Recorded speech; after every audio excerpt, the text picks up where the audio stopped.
Hello and welcome to Miko Microlearning. I'm John Miko and this is the 9th video in the dynamic array series. This one focusing on XLOOKUP, which is probably the most talked about dynamic array function in the dynamic array function family. The reason for that is it is an improvement, maybe an alternative to VLOOKUP and HLOOKUP, which are really powerful functions in the standard function group. So what we're going to do in this video, and this is going to be one of 3 videos I prepare on XLOOKUP, is we're going to look at the XLOOKUP syntax. We're going to look at how we use it for exact matches, and we're going to do some things with returning multiple columns or rows with XLOOKUP, and also use it with tables. So as a reminder, this workbook can be found in the comments of the YouTube. It's going to be the very first comment of our YouTube. So the dynamic array functions, we're working our way through them. We've covered all these previous ones in previous videos, but today we're going to start with XLOOKUP. So let's look at the syntax. So just like VLOOKUP and XLOOKUP, we have a lookup value, the thing I'm trying to find in a table. Unlike VLOOKUP, we have both a lookup array and a return array. If you recall from VLOOKUP, it's one array. The first column or the first row had to be the key value, if you will, and then we returned an index like column 3 or row 3. Not so with XLOOKUP. These are independent. We also have an optional argument to say, what do we do if we don't find it? So instead of wrapping an IFERROR around the VLOOKUP, we can just specify the argument. The second optional argument is match mode. If we don't specify it, it is an exact match, and that's what we're going to do on this video. Match mode exact is a match mode of 0, and search mode is how it goes through that array for searching, kind of beyond the scope of this video. But here's our first application of it. We have employees, they all have category, and we want to go over here to this table that says, hey, if you're a category B employee, you get 15 vacation days and 1 personal day. If you're a D employee, you get 12 vacation days, 5 personal days. So we could do this with a VLOOKUP, except, hey, this is our key and it's not in the first column. XLOOKUP, we can still do it no matter what, no matter where that kind of key value is. So I'm going to go here, I'm going to say XLOOKUP, and the value I want to look up obviously is this category, so B11. Where do I want to find it? That's the lookup array. I want to find it in K11 through K14. And what do I want to return? Well, in this column I want to return vacation days, so I want to return I11 through I14. And I don't really need to specify this, but I am going to specify what do I want to do if not found. I'm going to say if I don't find it, put in the message not found. That makes sense. And the match mode, I really don't need to specify this because I'm going to do an exact match, but you can see the other options which we'll cover in future videos. This one's going to be an exact match.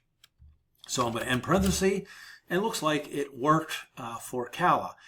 Before I drag this down, I'm going to make these references absolute, and then I'm going to drag this down to my table, and we will see that it fills in our solutions. Now, if Kalista was not an employee A, but she was a F employee, notice now we get that not found message, okay?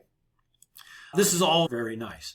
Now, what I could also do is notice that I returned 1 column, which is something we could do with VLOOKUP or HLOOKUP. Well, 1 row with HLOOKUP. But we can, with XLOOKUP, we can return multiple columns. So now I'm going to change this reference to not just return vacation days, but I'm also going to return personal days. So my lookup array is going to be the same. I'm still going to look in K11 through K14, but what I want to return now is not just I11 through I14, the corresponding value in I11 through I14, but the corresponding value in I11 through J14. So it's going to return a dynamic array that shows me both vacation days and personal days. I hit enter, and now it brings over both of those at once, which is sweet. Now if I drag this down, it's still going to say not found here because we can't find F. I'm going to correct that to, I don't know, put them in A, and now we're all good. Withhold rate, we'll deal with that in a future video because that's more of an approximate match lookup. But this works nice, but it even works better with tables. Okay, just like VLOOKUP and HLOOKUP, better with tables.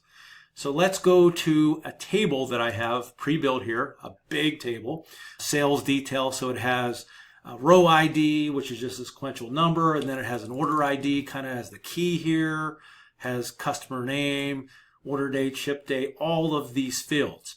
What I want to do though here over in my use case is I built a little drop down here to specify the order ID, okay? And I want to go in that table and return the sales amount.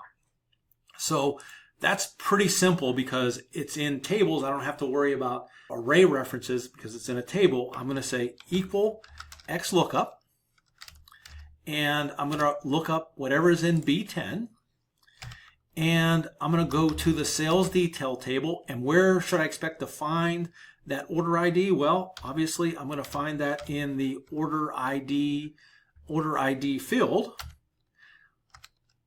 I want to return from the sales detail table.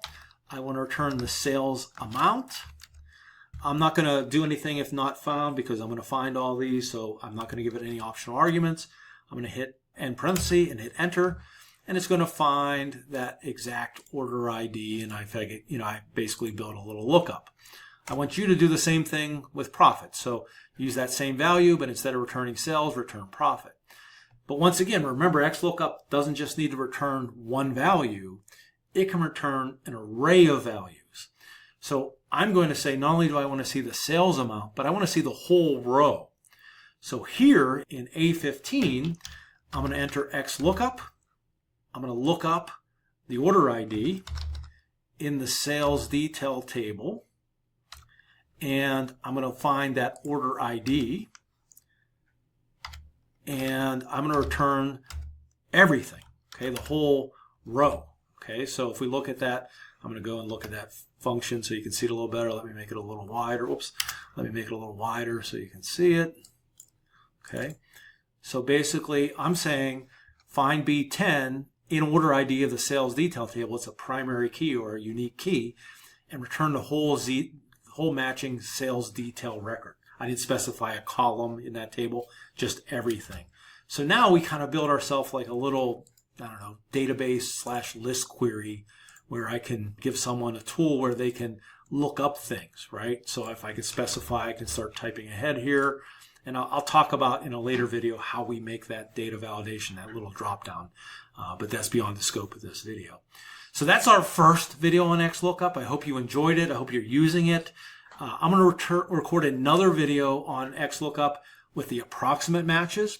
And then the third video, I'm going to show you how to do XLOOKUP when we're looking up with like multiple keys. So if I want to not just key on like order ID, but maybe a combination, maybe an order ID and a customer ID or two fields, okay? And there's a couple different ways to do that. So I hope you enjoyed this video. If you did, like and subscribe. And until next time, I will see you later.